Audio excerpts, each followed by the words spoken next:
I didn't lie to you on that polygraph, I promise. Chris, I know. Chris, stop. It's time. Just I'm stop for a minute. Take a deep breath. I want you to take a deep breath right now.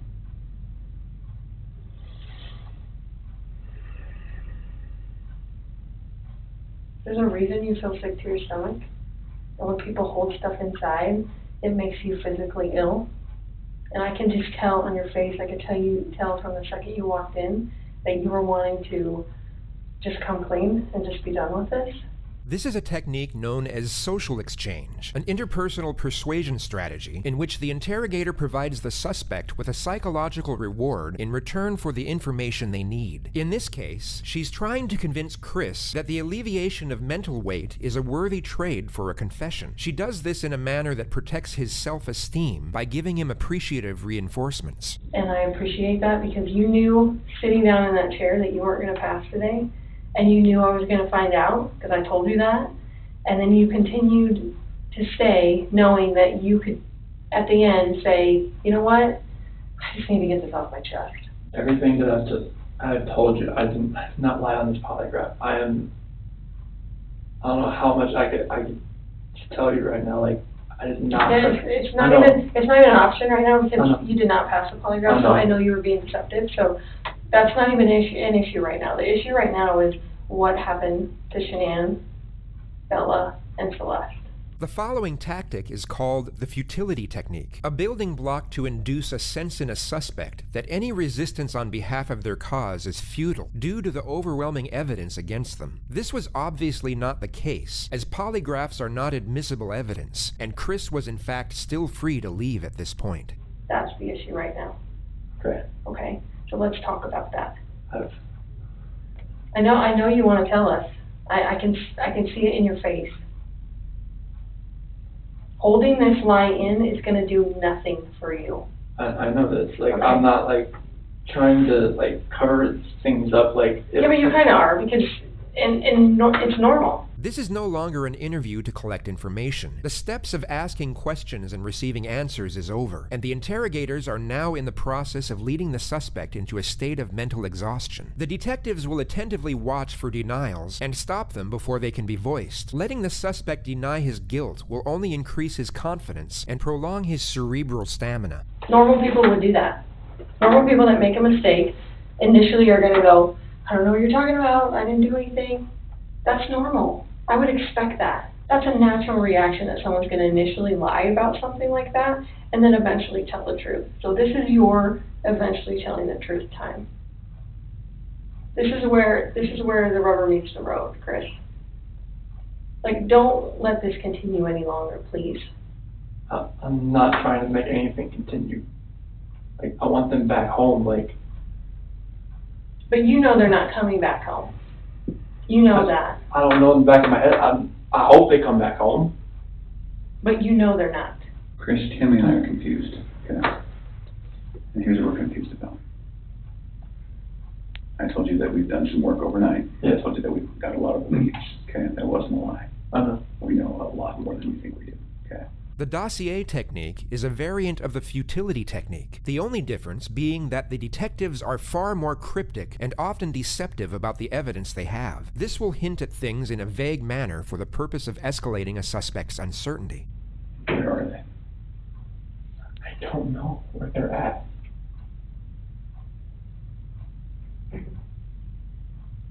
Honestly, I do not know where they are at. If I could have my babies back home right now, I would. I want them back. I want everybody back. That is the God's honest truth. Although the detectives want to intensify Chris's psychological stress levels, they do not want him to become reactively agitated, as this could lead him to objecting and resisting every step of the way, and the interrogation will never get off the ground. It also significantly increases the chances of him requesting legal counsel and ending the interrogation outright. This elicits the interrogator to change approach and utilize what is known as the ego-up technique, where the detective will build on the self-respect of the suspect through positive reinforcement. It is very surprising to me, and it warms my heart that you're the type of dad who can pack a bag in the morning, and you know just what to put in there, and you know just what to put in there as a backup in case they have an accident, okay? You know what the clothes to put in there, You know what they have for breakfast, you know what they have for a snack, and a dinner, and a nighttime snack. You can tell me the book you read to your daughters, okay? I know you love them. But you aren't here today lying about something else. So we need to talk about that, okay? I cheated on her. I know. And this is very good. Keep I saw her, took my breath away, and I'd never thought in a million years that could happen. I know. I never felt that way about anybody in my lifetime. Mm-hmm. I'm not proud of it. She accused me of it. I denied it. I cheated on her, and I feel horrible for it. Like, she was pregnant, and it was, I don't want to, I didn't hurt her. You're doing a good job. This is the Chris that I knew would come out today. This is the Chris who tells the truth because you're a truth teller. I don't think this girl did anything to hurt anybody. When you leave her out of it, Okay. get back to your wife and your daughters. Okay. Where are they? That I do not know. That was what I was holding back. Like, I didn't know, like, what I did. I know. Chris, in the interview today, you weren't asked about infidelity. You were asked about, I was holding back from last night. that's When not you why talk- you failed today. That's not how that works. Here's the challenge that we have. We knew about Nikki, and so we didn't need to ask you about her in the polygraph. We just didn't need to, because we knew, okay? And so, that's why we didn't ask you, because we already knew the answer, okay? We're very, very worried about your daughters and your wife. I am too. This should have been the happiest time of your marriage. Okay? You and Shanann. This should have been the happiest time. She's making a little money. She's making good money. You're making great money. You both have a job. You have beautiful kids. You have a beautiful house. You're in Colorado. Clean air, good people. Okay? And on top of that, you look pretty good now. You're pretty fit. Okay? This should have been a time in your marriage where you guys were happy and thriving and productive. Okay? And I believe that Shanann's the reason none of that happened. This is called the how and why solution, a technique that allows the suspect to admit a lesser act and blame the victims, while at the same time minimizing the crime and motivations of his actions. I believe that she's a controlling person. Maybe doesn't listen to you as much as she should. I think that she can do whatever she wants and you can't.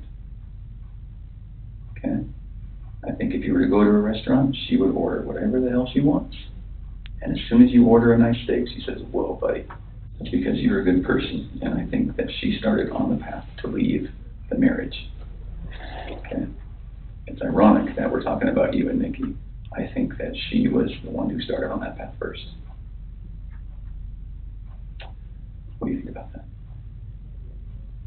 I wouldn't have thought about Okay. And the other thing I think is interesting is, even though she is that type of person that's controlling, doesn't listen, does what she wants, is walking away from her kids, here you are defending her. Because to your core, you want to take care of the people you love. Okay.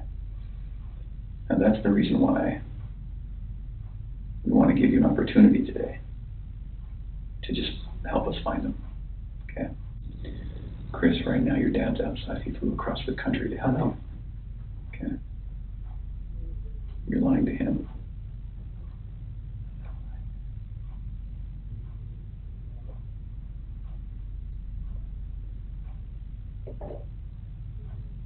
You're lied to everyone you talk to. And they all bought it. Will you please help us find your babies? I want to find them. I've told you over and over, I want to find everyone. Can you understand that some of this just doesn't make sense to us? How is it possible that a woman and 2 kids are just completely gone off the face of the earth? I promise you, I have nothing on my hands I did nothing to those kids or her to make them vanish.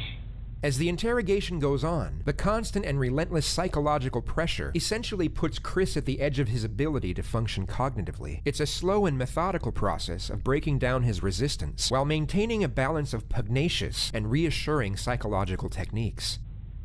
I just find it hard to hear you talk about just having this emotional conversation with Shanann, and you're bawling and crying together, and you have not shed one tear in 2 days that you've been here. Not once. Not one.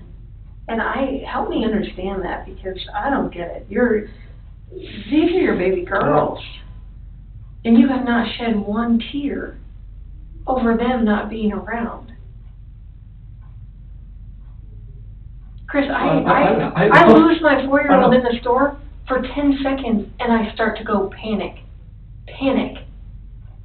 I have not seen any of that from you at all.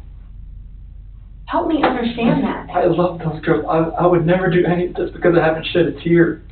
You get Yeah, no, that's weird. Is that weird? Don't look into that like I don't love my kids. Well, tell I love me, my explain wife. to me. You're crying with your wife that you're leaving her, Yeah. but you don't cry that your 2 little baby girls I'm are hoping they're missing? still around I'm hoping they're still somewhere. In the next moments, you will see step 7 of the Reed interrogation technique known as the alternative question, where the suspect is given an alternative and far more morally acceptable choice for what happened. Chris, did Shanann do something to them? No, I don't know. I'm serious. I have no clue. No, you would have known, because they didn't leave the house.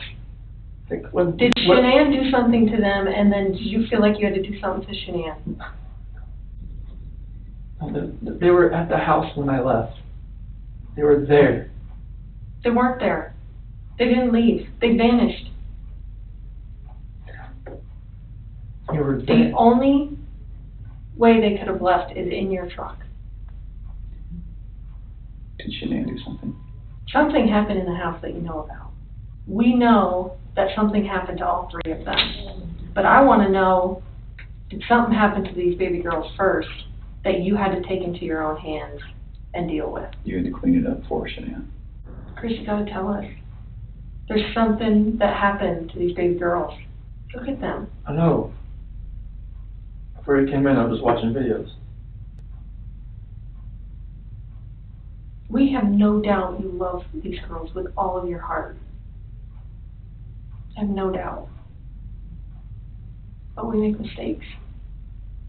And that's okay. It's what we do with those mistakes that make us who we are. Chris, it seems like you're thinking about it right now. What are you thinking about? She couldn't have.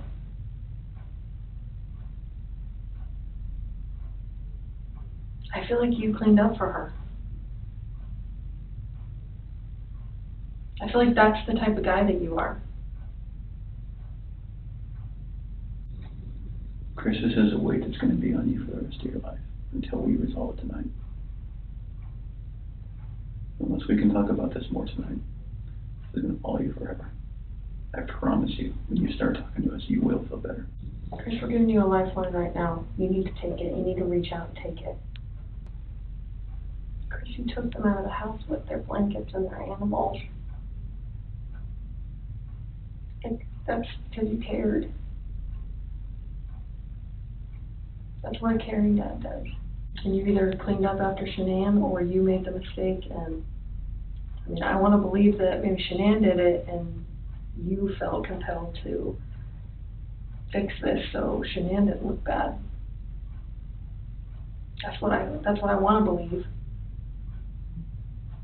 But I don't know, you're not telling me that, so it makes me think the worst. Like, did you I did not do anything. all 3 of them? I did Like, not do anything to these kids. Not do anything. what did Shanann do to them? Tell us, Chris. Chicks are crazy. Can I talk to my dad or something?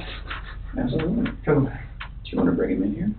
No, I just can't talk to my dad. Like, he flew across the country. Hey, Chris, I can't. how about this? If we brought your dad in here, would you please tell him what happened? And you need to realize that your dad is not going to stop loving you no matter what you tell him. You are his child, and he will not stop loving you. There. Ever. And this is not the last chapter in anyone's story. At all. Okay. Hey, Chris, we're going to let you have however much time you need, okay? Sure. You gonna leave us in there or no? Yeah. Yes. Okay. Tell us how long thing, or? And this, polygraph failed it. failed it. Yeah, 'cause there's too much emotions. It's, Anything else you wanna tell me, what's going on, or what happened, or anything, if you know anything about? When we had that conversation that morning, it was emotional, it was, told her about separation and everything like that. Mm-hmm.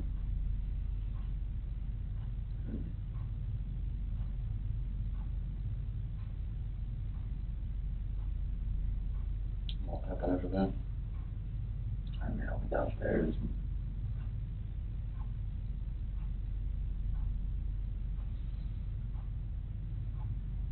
I don't want to protect her. What? I don't want to protect her. You don't wanna protect her? I don't know what else to say.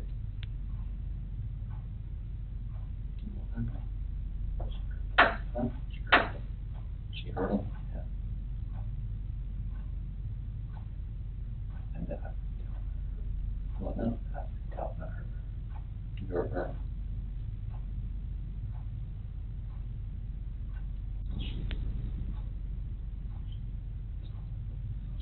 What? She smelled it? Or choked him? I didn't hear anything. When I was downstairs, I came back up. They were gone. Talking to her about separation and everything, about, And she lost it. I don't know, like, what else to say, like, I freaked out.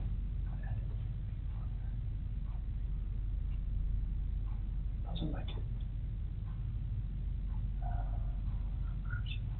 I heard like a little commotion upstairs, but I didn't think anything of it. Mm-hmm. And then you went back upstairs and she was, They, I could see, like, she was on top.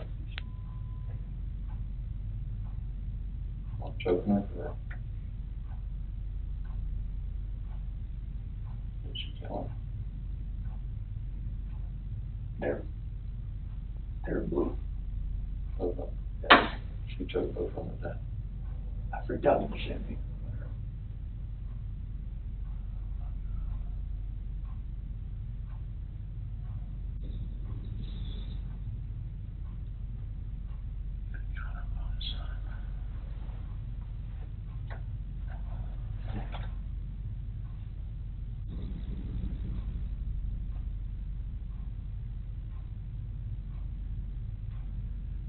Yeah, I'm like, see what we can do. Make it rage.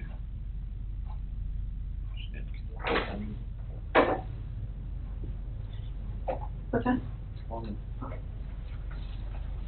Less than 10 seconds after the mention of the word lawyer, the detectives re-enter the room and immediately reinforce Chris with non-verbal empathic communication. They immediately divert Chris's attention from the well-informed advice of his father to their own appreciative reception of his contemporary admittance. Chris, help us work through this with you, okay?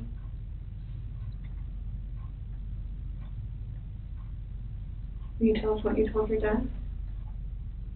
She was in there with her. On top of her. Freaked out. I ran in there and got on top of her. What'd you do? Blue. Those are my babies. Those are my kids. What happened? In there. Solution? Although not the full avowal they are pursuing, Chris has still confessed partly to the crimes, and they now have one foot in the door. He is no longer free to leave. The interrogation now returns to a non-suggestive process, where the detectives will collect further information, where they will not contaminate with excessive or direct input. I have no idea what's going on. I'm shaking. Both my kids are blue and they're gone. So horrible for what I did. I didn't know what to do.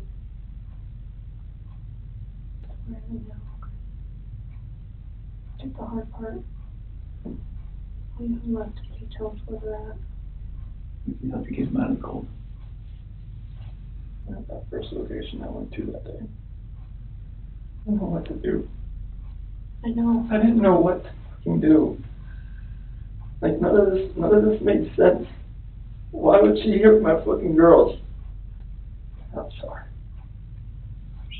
I know. I know you are. I know you came in today to do the right thing. Where'd you put him? Get him out there. In the truck. Did Shanann fight back at all when you did that? The rage that I had after seeing that, not much. I didn't know what else to do. I know, so tell me what you did. I know. I didn't know what else to do. I was so scared. I know. It's like, my wife just did this, and I just did that. What do I do? Right. You were in a tough spot. I mean, what can you do, right? Sometimes your body just kind of takes over and...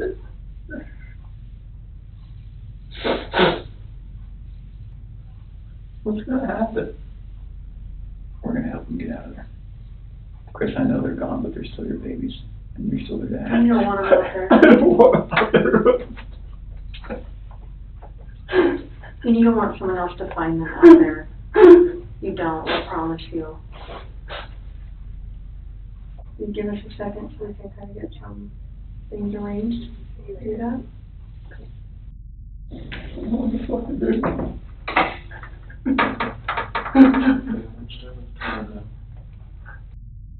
This is just fucking horrible.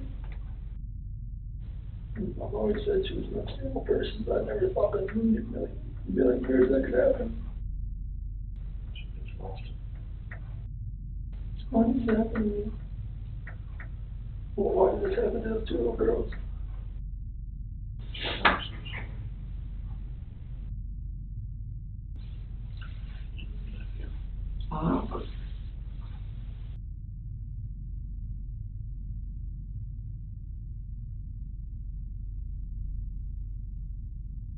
This ain't gonna be on the news anytime soon, as far as. No, not tonight.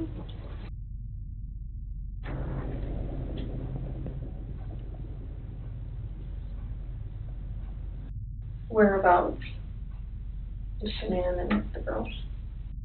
Shanann right there. That is for Shanann, okay. And where are the girls at? Here. In these? Mm-hmm. So, how did you dig this out? I'm assuming that's under dirt. How did you dig that? So I shovel in the truck, spill with it.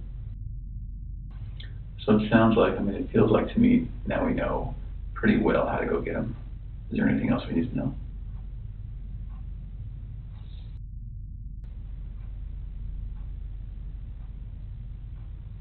What do you think of that, Chris? Let my family down. Let my dad down, let my mom, sister, nephew, nieces, friends, co-workers.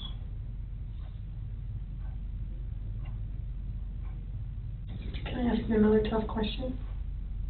You just get it all on the table. When you see Shanann choking, strangling Celeste, and you get her off of Celeste, did you think about calling an ambulance? How come? I see you laying there blue and limp. Mm-hmm. I've never seen something like that in my life. She just laid over, nothing she wasn't moving at all, no gasp of breath. So, She was totally just blue. After the baseline information of Chris's version of events is gathered, he is now locked into an alibi and timeline of affairs that forensics will subsequently examine and dissect in ways so they can use it against him. The tone of the interrogation then reverts back from information gathering to a confrontational nature. So Chris, doing this job for a long time. I know. I know a lot about psychology and as far as what people are thinking. And most parents will never even want to fathom that their kid is dead. Even if their kid's stiff, blue in bed, stiff been dead all night, they still call an ambulance to see if someone can revive their child. And when the ambulance gets there and they're like, gosh, their kid's been dead all night, like, there's nothing we can do. And the parents are like, why are you not doing something? What are you talking about? So that's what we're used to. So that's why I want you to explain to me, like, what was going on in your head and. The rage that I felt for what she did, it just took over. I would hate for Shanann to get a bad rap if she didn't have anything to do with it. You know, it's not fair. I know. It's not fair. There is no technical term for this approach, yet it's a clear attempt by the detective to interconnect to the suspect's sense of morality, which is always under the assumption that they have any. Like, enough bad stuff has happened. Well, Like, we need to stop the bad stuff from happening. So, you want to tell us the truth? that What is happened? the truth. So you're good with the public knowing that Shanann killed her daughters? I did not hurt these girls. Are you okay with the public knowing that Shanann? Yes, because I did not hurt these girls. Chris, I'm not sure I believe you. Are you sure Shanann didn't catch you in? No, my God, no. Don't get mad, but what it looks like is that you found a new life, and the only way to get that new life was to get rid of the old life. And I think that you killed these girls before their mom came home, and then killed Shanann. And that's what we're kind of left, that's what we have to believe, because it just doesn't make sense. I mean, to her point, if I walked in and my kid was decapitated, I'd call an ambulance, Mm-hmm. right? So Knowing there's no hope. it just doesn't make sense. It just doesn't add up. So either you're this monster who says, No. I just want this young, hot girlfriend, so I'm going to kill everyone and hope it works out, or something. So I think we're very, very close to the truth, but not quite there yet. So if you're not that monster, I'm not a monster. so what's going to happen when their cause of death comes back to you for the girls? It's not going to. Okay. You sure? I'm 100% positive it's not going to come back to me. And what happens when a coroner looks and says, sees your fingerprints on their neck? It's not going to be my fingerprints. Okay. What is it going to be? It's going to be Shanann's. Why take their bodies out of the house and bury them? I was scared. I didn't know what else to do. Okay. Nothing was gonna, I didn't know what to do. Yeah. I honestly didn't know what to do. Scared of what? Scared of what everything was gonna look like. My two babies were gone, Mm-hmm. and I just did that to my wife. And I was the only one left in the house. What do you expect is gonna happen? Yeah. It did look bad, right? This was a nightmare. Yeah. Okay.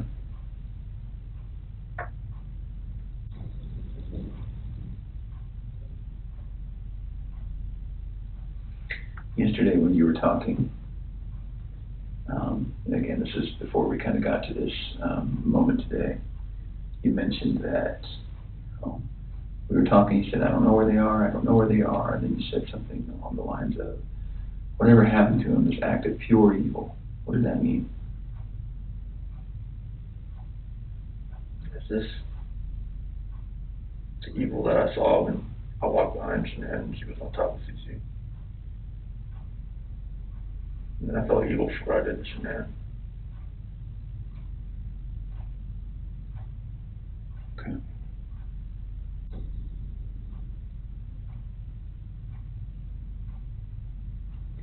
So after we look at their bodies, we're going to have a lot more questions. Things are going to be different then, but if you're willing, we'd love to talk to you then too. Now that we know what we know, we're going to, I need to check that you don't have any weapons on you or anything like that. Do you have any weapons on you? Okay. We'll do that. We'll go to the bathroom. I'm not going to go in the stall with you, but I'm going to go with you. And then we'll come right back here and we'll make a decision about how the rest of the night goes. All right, so you mind standing up so I can check?